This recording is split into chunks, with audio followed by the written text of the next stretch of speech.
مستر كامل ابو علي كلمني وانا قلت له انا بالنسبه لي ما فيش مشاكل، هو يتكلم مع مجلس الاداره، يتكلم مع الجهاز الفني، هم اللي بيقرروا، دي حاجه مش بتاعتي، انا راجل مرتبط بعقدي مع النادي. ما اقدرش ان انا اسيب النادي وامشي. هو النادي بقى الراجل لما كلمني راجل محترم وكان اسلوبه كويس في الكلام، قلت له انا ما عنديش مشكله.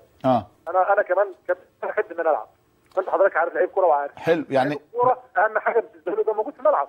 خليني اخد منك معلش يا كابتن عبد الواحد، لان انت اللي بتتكلم. انت دلوقتي قلت ان انت ما رفضتش تقعد احتياطي، يبقى عبد الواحد السيد لم يرفض انه يجلس احتياطيا خلاص، والكلام ده واضح تمام.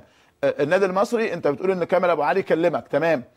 دلوقتي انت لك الرغبه ان انت تنتقل للنادي المصري في شهر يناير، وهل عقدك يسمح لك انك تنتقل في شهر يناير للنادي المصري؟ انا عادي، ما ينفعش ان انا امشي من نادي الزمالك السنه دي الا بموافقه نادي الزمالك ومجلس الاداره. يعني هو ما ينفعش ان انا اتحرك، وانا قلت لمستر كامل، قلت له عندك مجلس الاداره هو اللي بيقرر، وطبعا الجهاز الفني اللي معاه هو كابتن حسام وكابتن ابراهيم والجهاز الفني هم اللي بيقرروا. انا بالنسبه لي انا محتاج ان انا العب.